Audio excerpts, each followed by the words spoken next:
Good afternoon, everybody. This is Gary from Soccer Pro, and today I'm proud to have Marcelo Aller from Mio Labs with me. He is the Vice President of Sales and Marketing. He's a CSCS coach, and today we are going to talk about wearables and the impact it has on the training of modern athletes and how we can make them better, faster, stronger. So welcome, Marcelo. It is a pleasure to have you here today, and I'm really looking forward to learning more about how Mio is helping today's athletes. Thank you, Gary. It's a pleasure for us to be on, and myself.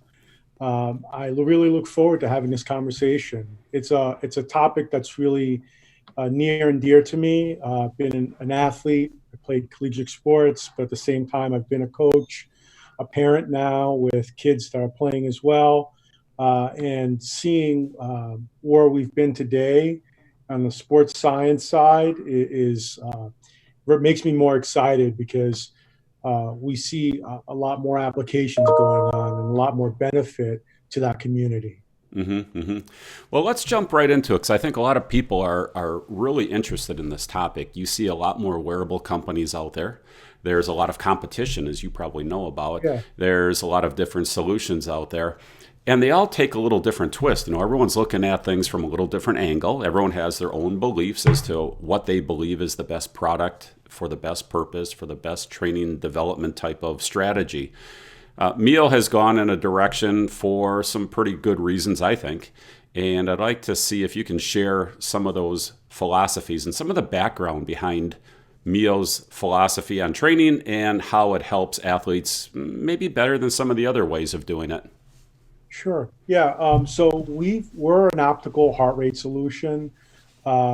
Typically, the tradition has been always chest belt technology, and there's many good ways of measuring heart rate. We went with a way that there will be a high level of compliancy, and now with the technology being what it is, the accuracy is very accurate in comparison to what you would see with a chest belt. The location really is the big factor. Wrist-based technology is not as accurate as you get closer or fleshier part of your skin, like your forearm or upper arm.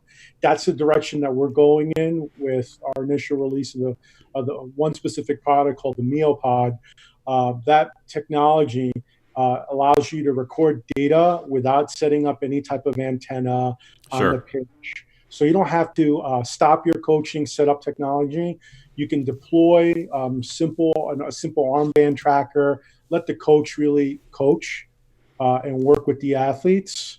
And then the simple feedback is a nice big LED with a haptic vibration sensor. So hmm the athlete knows where I'm at and where the coach wants me in from a training window standpoint.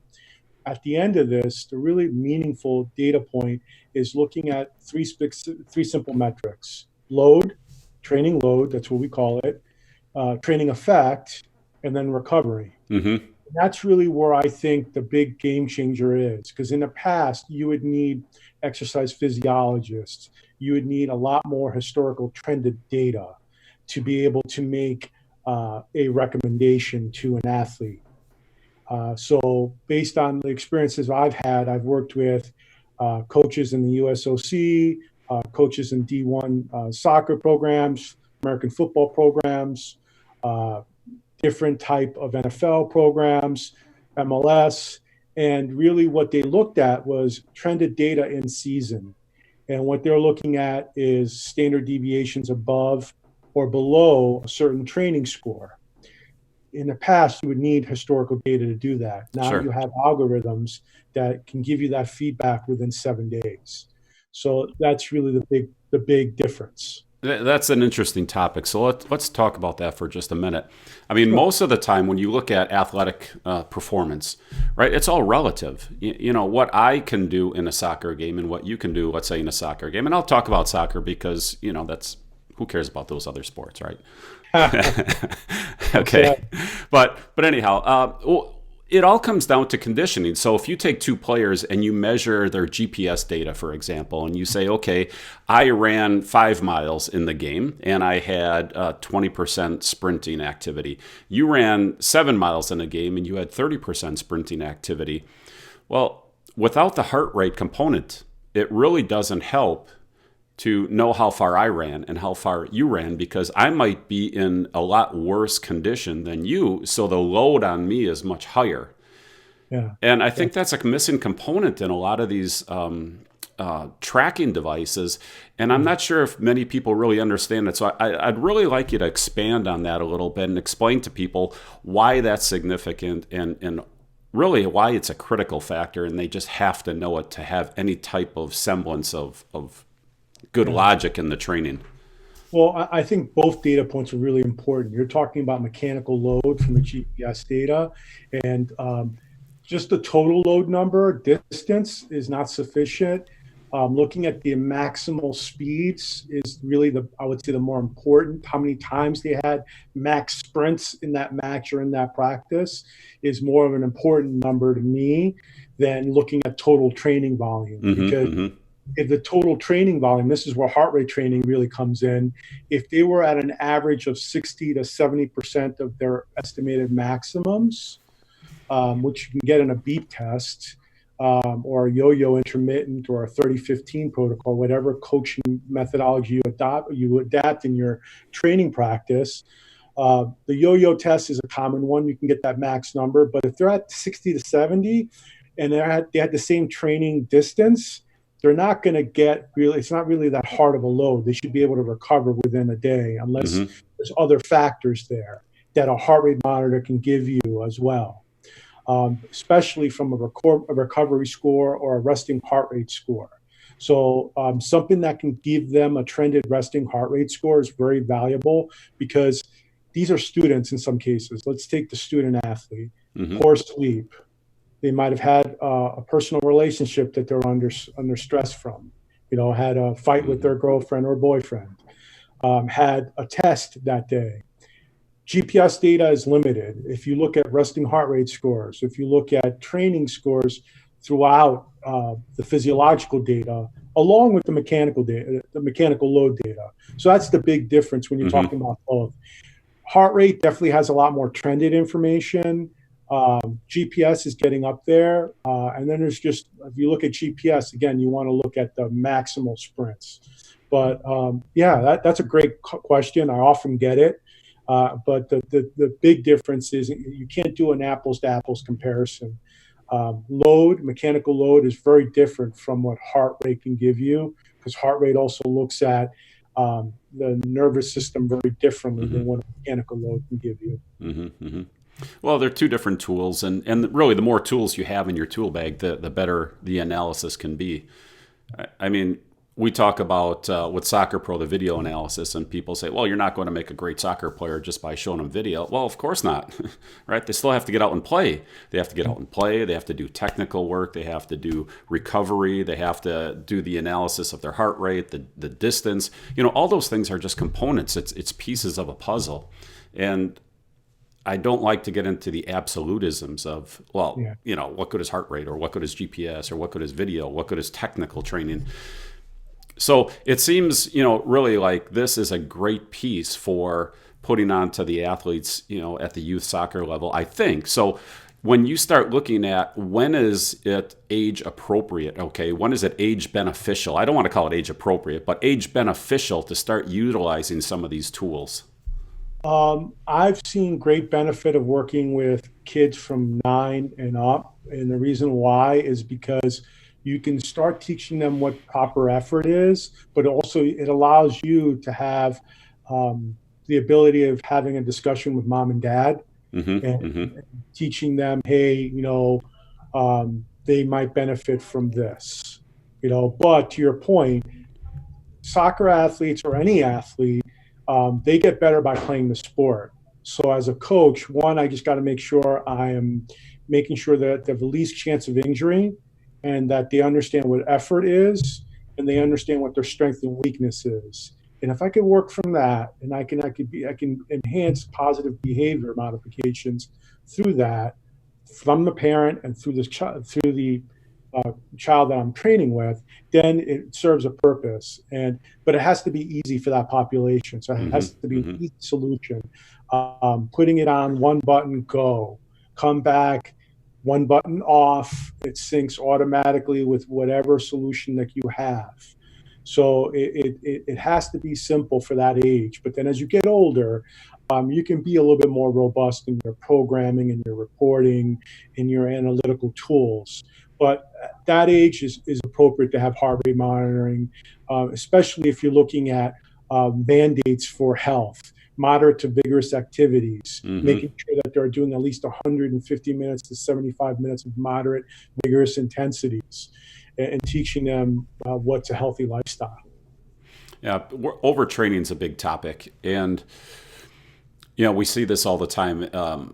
The other part of our soccer development system, we have Soccer Pro for our software, we have Soccer Labs for our technical training center. People are always concerned about overtraining, and I really never have a great answer for them other than we don't do the type of training in the technical center that they're doing out on the field. It's a whole different type. So even if they are loading up, they're still doing cross training. But I never have a really great answer for them about how to tell if their kid is overtraining. Most of these kids, I mean, you get like both ends of the spectrum. You have some kids that are just animals, they're just always doing something. They're just, we've got kids that will come to our summer camp for 2.5 hours. They'll come early, they'll stay late, so they're getting 3 hours. Then they come at night. They come back again at night for another 2 hours, so they're getting 5 hours of soccer. And in between, they're doing who knows what they're doing, but they're still active. So these kids, they can be a little, fanatical. And then, of course, you have the other end of the spectrum where the kids aren't working probably hard enough. They're not doing enough. And the parents are like, hey, I don't know, am I overloading them? I'm going, they're practicing twice a week. I don't think so. So, Yeah. so, so when you get into this whole parent feedback loop, is the tool easily read so that parents can look at their own kids? I mean, they don't have to depend on the coach. They can look at their own kid and say, hey, according to this meal tool, I can look at this data and I can see whether my child is actually undertraining, overtraining, or pretty much where they should be. Yeah, I think yes. So there's certain data points that can make it simple. Like I made mention before, there's the load score, a training effect score, and a recovery score. So you don't have to be an exercise physiologist to make sense of this data. The recovery score will give you a recommended time allotment till they get back to back to homeostasis. Mm-hmm, mm-hmm. That's where the difference is right now with heart rate training. Or you can go to the end of that spectrum that you're seeing today with heart rate variability. So the least or the most easiest administration of recovery could just be looking at the dose of exercise, the effect of that exercise, and the recovery score. Or you can go with heart rate variability analytics. Both are pretty simple to administer and to look at in a simple app. And so mom and dad could take a look at is my son or my daughter fully recovered yet? And that doesn't mean they can't train either. That means that maybe their next training session, they might be working more on foot skills, Right. as an example.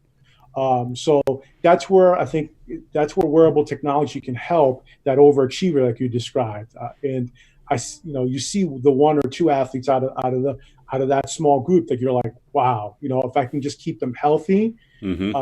and if I can keep them positive, because those are the ones that you just need to keep an eye on because they can burn out at a young age. Mm-hmm. Mm-hmm. The other thing that mom and dad can get benefit from is calories, right? So you can measure the calories that the child is expending. So then, you can at least make sure that they're replenishing post workout so they're ready for their next workout. Right. Right. Now, definitely, our position and our stance is we can give you the calorie expenditure. We're not going to recommend what type of macronutrient scheme you're going to have, but at least you have that information to say, they burnt this much, I should replenish that much so I know that they're going to be at least with some gas in that tank. So when they do go back, they're going to be fresh or as fresh as possible. Right. So even if the club per se isn't participating at a club wide level, parents can still go out and get one of these devices, put it on their child athlete, and when they go to practice, when they go to games, when they're doing their activities, they can at least, take care of their favorite athlete. Yeah, this is a tool that is it's off the shelf. It's not just for teams; it's for consumers as well. We're at that stage now where, in the past, technology like this was not really designed. Originally, if you look at the wearable technology industry, the history of it, if you really want to take a look at this, was in the Super Soldier program. Hmm. So it was years ago when we were sending people in harm's way, or even in astronauts going to space. We were studying the effects of those environments, but also when they were deployed, to make sure that they were safe, and how we deployed emergency services for them. That's where the history started. So then you started seeing groups in the Olympics administer this. And then you start seeing pro Hmm. sports and pro athletes, and then sports scientists and biomedical engineers. And the history of this rolled out to where we are today, where you're seeing smaller devices, affordable solutions that are available for the consumer. So yeah, a person can buy this right off the shelf, or online.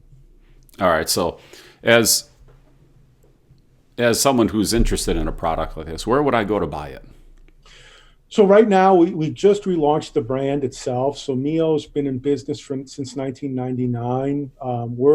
We relaunched our first product, which I made mention before. It's the Neo Pod. It's right now on our website. It'll be available in the Amazon store in the new year. Hmm. Um, Probably later in the February timeframe, we're going to relaunch it into the market for Amazon, because we're going to also be uh, launching a coaching solution for the coaches out there as well.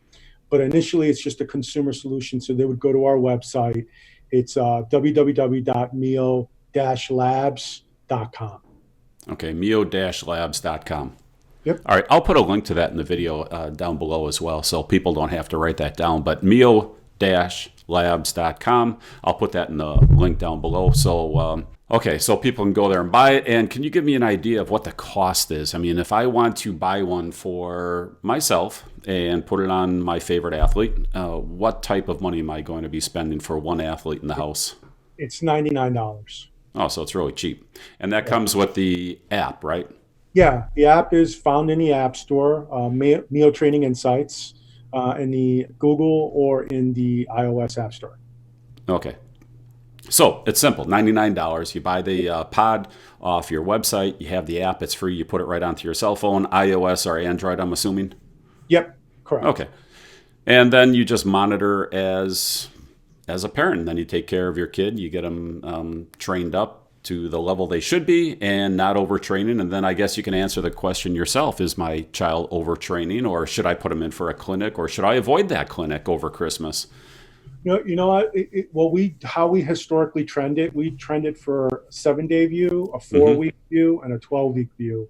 So mom or dad, or even athletes that are listening, could take a look, and they can take a look and see when they're in the red. It's a simple scaled format. We'll tell you if it's an optimal training zone from a load standpoint, your recommended recovery, and then per workout, you'll see what type of training effect. And that really is probably the most important variable, training effect. As you're training throughout your workouts, you'll see, was it more of an anaerobic workout? Was it more of an aerobic workout?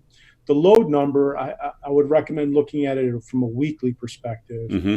A training effect number, that's more important day to day. And then the recovery score. And the recovery score is probably the hardest number to understand from a consumer that doesn't have maybe the science background. Uh, they might look at it and say, well, 70 hours, but I got to practice tomorrow. I got to Hmm. train tomorrow.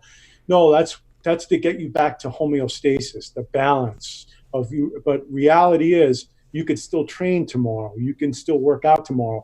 You just know that you might not drop the hammer again.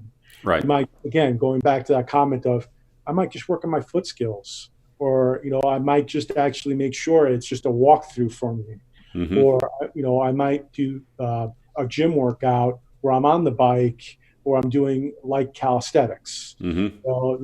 There's always a way to train. This is just now going to give you feedback that in the past was, oh, I have a sweaty shirt, I'm really tired.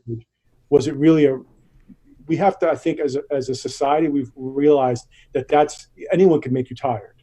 It's making sure that tiredness is is going to equal a result. Hmm. And that's Hmm. where now wearable technology and digital fitness is pretty much drastically changing exactly how consumers and how athletes are training. Hmm. Hmm. Well, there's two parts of it, right? There's the training, which is where you put the work in. But the real thing that you want to do is you want to do better in the game. I mean, we don't train because we like to train. We train because we like to win. I know sometimes winning is that three-letter word, four-letter word. Anyhow, sometimes we get too caught up in the whole let's train, let's develop, let's do this, and let's not worry about winning. But yeah, the thing is, everyone wants to win. Kids want to win. You never see a kid come off the field with a grin on his, I mean, a frown on his face after they win a game. Never. They're always happy. So how do you use a tool like this so that you're better prepared for that big game? I mean, when you're going to a conference finals or a big tournament, to me it seems like you could use this to better prepare so these kids are coming in at the peak of their, let's say, energy versus coming in with heavy legs. I consider that the overtrained kid is the one that comes in and they feel like they're running with snowshoes on. Well, there's plenty of trended information now, and I can draw back from a lot of experiences. I've worked with certain Division I college programs where we looked at the relationship or the correlation between ACL injuries and them overreaching and showing to the Hmm. coach that, hey, that practice was the equivalent of maybe 2 games or 3 games. Hmm. You need to recover. So tracking what gets measured gets done. Hmm. Without measuring that data, you're not really going to be able to have the ability to make a decision.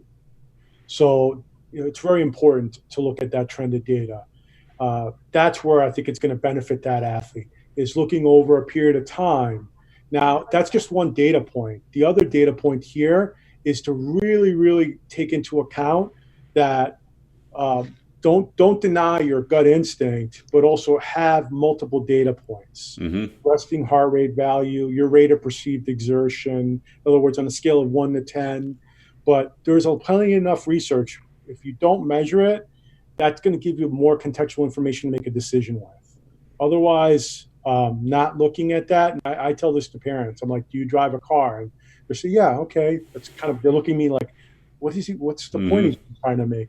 Do you drive a car with the towel over your odometer and over your fuel gauge? And they're Hmm. like, no. I'm like, well, without a wearable, without a heart rate monitor, without something, that's what you're doing. Right. So if your point, and then you have to also honestly ask yourself, is this more of a recreational thing? So my child learns about the benefits of sports too, because you're not always going to win.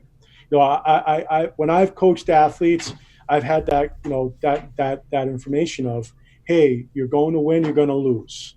Right. Some cases you might lose a lot more than you win. And as a coach who's had losing seasons more than winning seasons, unfortunately, it's partially recruiting, it's partially the athletes you have. But I can honestly say I had no injuries. No, So it's knock on wood. I don't want that's to. a huge benefit right there. Yeah. So it's just been it really depends. It really depends. So I hope that kind of answers your question there. Well, yeah. I mean, it's getting ready. I mean, as a previous swimmer, we used to do tapers, and we would have a heavy load at the start of the season where we're just doing a ton of volume. I mean, just grinding out the volume. And then by the time we got to the end of the season, when we'd come up to our big games, to our big swim mat meets, we would go into what we call a taper, and then we would bring that down and bring it down, and we would reduce the volume but up the intensity, and then to the point at the end where it felt like you were barely even working out. I mean, you were just cranking out some sprints, you were doing some casual light, warm up, warm down swimming. But man, by the time you got to that meet, that's when everyone was setting their personal records, the school records. Everything was happening at the peak at that point. That comment is really important. That was an amazing comment, and what I mean by that is you had a goal, a meet, Mm-hmm. had then a training plan Mm-hmm. to meet that goal, Mm-hmm. and I think that's where you, the reasons why to choose the right coach, choose the right device, if you may, is to make sure that you measure, you have a goal, and you have a program, because you can easily practice, you could easily exercise, Mm-hmm. but it's not a training program. And that's where I think that's that story right there of you swimming is the most important thing that I always often talk about. It's what's your training program. Mm-hmm. And Mm-hmm. that's where I think the rubber meets the road.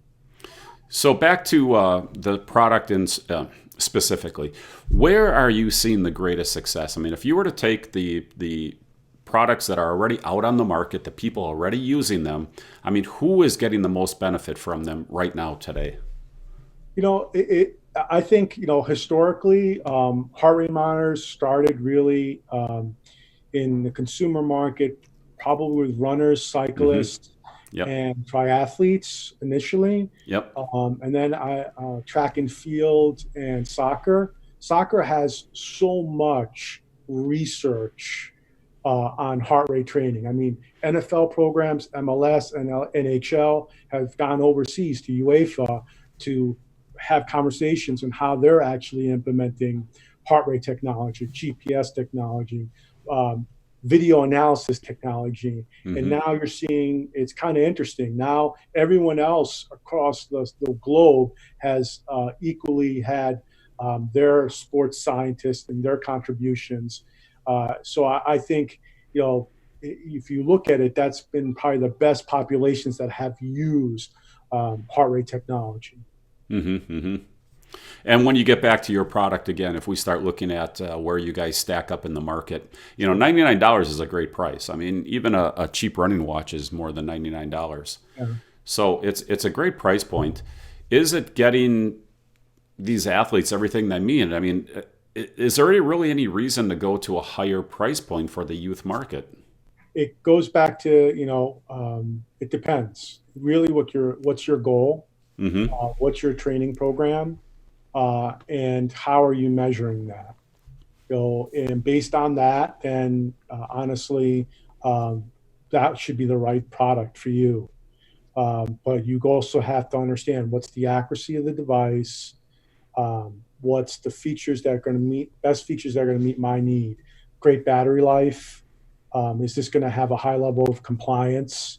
In other words, am I going to use it all the time? And that was the Mm-hmm. biggest argument when I always had to put chest belts on my athletes, because Right.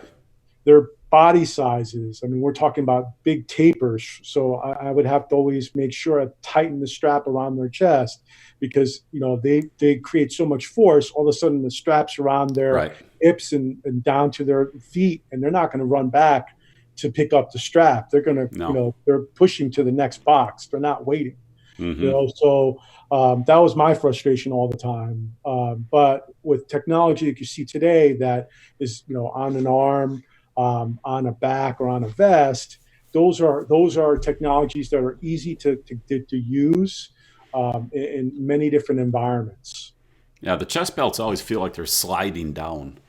Even when they stay in position, it just feels like they're going to move. Yeah, I mean, they're very valuable.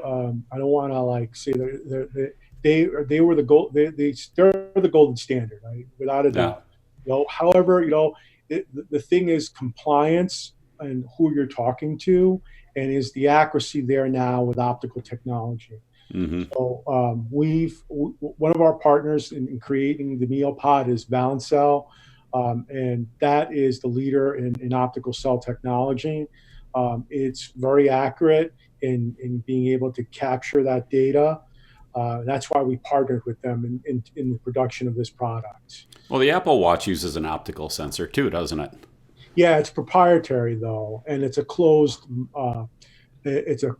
environment. Right. I'm So just getting at the fact that the technology is getting really yeah, proven. I mean, it's not like you're taking a chance on the technology. The technology is out there. It's becoming more mainstream, and I'm still as a triathlete, I still will use the chest belts because it fits into my triathlete watch, right? So it has all the swimming and the biking and all the rest.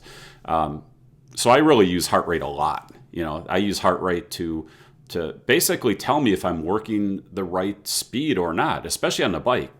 sometimes you can really fool yourself into thinking you're working really hard, and then you look at your heart rate and you're 15 beats per minute down, and then you go, oh, okay, I guess I'm not working that hard. Let me crank it up a gear and then keep going. And other times, all of a sudden you look over at your watch and you're about to blow up, and then you've got to bring it back down before you destroy your effectiveness for the rest of the race or the rest of the soccer game, as it might be. I would say for cycling, definitely power training is probably a little bit more important to measure. Heart rate will have a drift, cardiac drift for that. Ground-based sports, heart rate will be more specific. But I agree with you, the importance of looking at data over a period of time and looking at that. If you look at different technologies that be able to give you that information, like a chest belt or an optical. If you look at both, you're looking at just the means of gathering information. At the end of the day, it's how that data is crunched for you, and that's where I think the big future is going to be, in being able to use insights for adaptive training analytics. Sure. Anyone could display it for you. It's using adaptive training analytics. And a small story about NEO was we created the first continuous high speed optical heart rate sensor. So once we created it, we thought we had time to, in the market as being the leader in it. Well, Apple came by, and we actually OEM'd a couple solutions for different bigger brands, and we saw an immediate adoption. We actually that's how we got started. We were the largest when we funded the company. We were the largest Indiegogo historically at that time in 2011. We launched that product at 2013. But in 2011, we raised over $10 million to launch that product. Wow, that's impressive. All right, so we've covered a lot of good topics here. I really appreciate you taking the time to fill us in on the product. Can you just give us an idea as we close out what the roadmap is? Where are you guys going with this, and what's your future plans moving forward? First of all, thank you for having me on. Our roadmap is pretty bright. Like I said, we have the coaching application, so coaches can start using this as a digital solution for off-season applications, in-season applications. And then we'll have GPS units as well, and we'll also have a hearable in the future as well. A hearable? Yeah, so they are AirPods that you would use that have the biometric sensor built in as well. Okay. Fascinating. All right, I interrupted, but you caught my attention there. Yeah, there's one last comment. Like for us, all the analytics, there's one other partner that I would like to actually mention is FirstBeat. So if the community wants to actually educate themselves, FirstBeat works with over 800 national teams, 800 professional team sports, and many top Olympians. The training effect, and recovery score are historical data points that have over 20 years of research. So this is not just a marketing term that we're talking to the consumer. These are actual real metrics that have been used with various different types of populations and have been studied over a period of time. What we've done is been able to deliver it to a market and design it in a way that's unique. Yeah. Well, you don't have to convince me about the benefits of heart rate. I came into this call as a believer. I think you know that. I just really have used it for a long time, whether it's running, triathlons, whatever. It just really kind of guides my whole workout, my whole training. And once you start getting a baseline, okay, when you're outside on a road bike, for example, it's hard to figure out your baseline. You don't know whether there's more wind in your face, whether, the heat conditions are different. But if you have a fixed bike, if you have a treadmill, if you have a stationary bike that has the heart rate monitoring into it, you will very quickly see that the heart rate will tell you when you're in shape, kind of less in shape and out of shape, right? You can see it right at the different levels of resistance and then the different levels of your heart rate going. So it really, to me, is a great indicator. Yeah, what you're seeing, you are complete. I'm sorry to interrupt you. It's just you just made me think about something that it's something that you're going to hear more of from a training trend standpoint, and what a lot of the research that I'm reading lately is a renaissance of the 80/20 principle, Mm-hmm. where 20% of your training intensity is going to be the larger result of the effect that you're going to have in your programming, whatever exercise you choose to do. Because what we're seeing is hits very valuable in training modalities, but we had the pendulum swing where everyone became obsessed with hit training. Mm-hmm. And what we're seeing is a lot of injuries from that as well, and a lot of overuse, uh, uh, side effects really from doing too much hit. So Mm-hmm. you need Mm-hmm. to have a proper training program, and you need to have something that's going to tell you if you're training correctly. So that 80/20 is where you should be, to your comment, it should be just when you're on a treadmill on a bike. You should be actually at 60 to 70% for 80% of your training. Very small dosages. And Yep. that's what we're seeing with meta analysis on top end Olympians to the average Joe and Jane. The ones that have good training results have a common denominator, that 80/20, Mm-hmm. 20% of those training results were above that 70% window. Right. So you don't always have to train with the hammer down and beat Right. yourself up.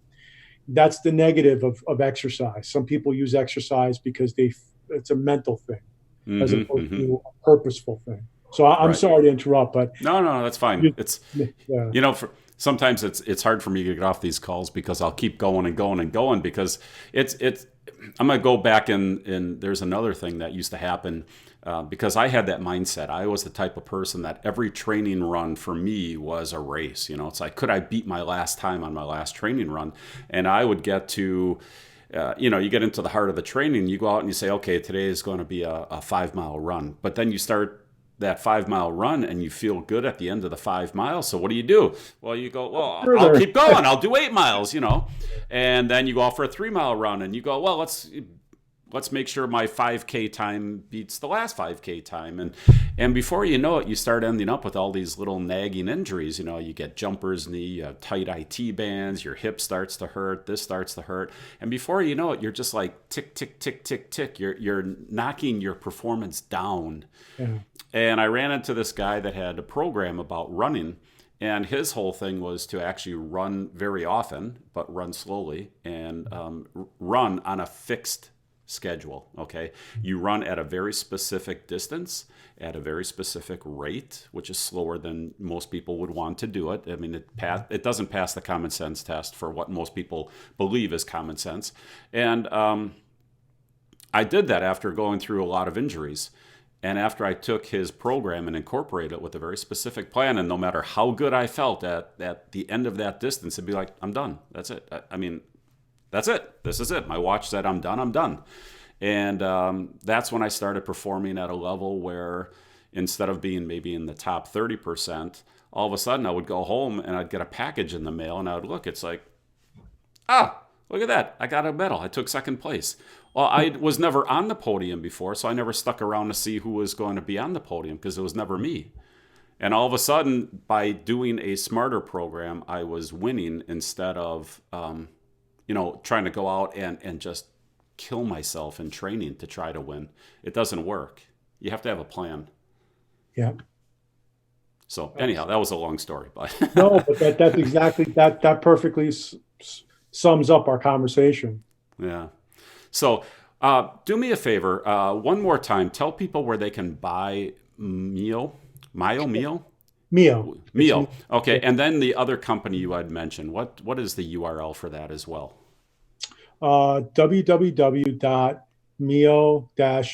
www.mio-labs.com Mm-hmm. and www.firstbeat.com. First Beat, like FIRSTBEAT, like Yes. the beating Yeah. of the heart, right? First Correct. Beat. Yeah. Okay. So firstbeat.com has a lot of that analytical data that incorporates your device, I'm assuming. Correct. Correct. Okay. if you have some time in the future, I'd love to get you back on and we'll talk about how things are progressing and other topics. I could keep going on this topic for a long, long time, but I don't know how long our audience is going to tolerate me. So I just want to thank you for coming on this call again and appreciate your time. I would love to come back with maybe a use case scenario if if the community wants to hear one. I would love to share with them a use case scenario, maybe with a team. But I appreciate the call and the opportunity to meet your group. All right. Thank you again, Marcelo. It was great having you on today. Thank you. Bye now. Take care.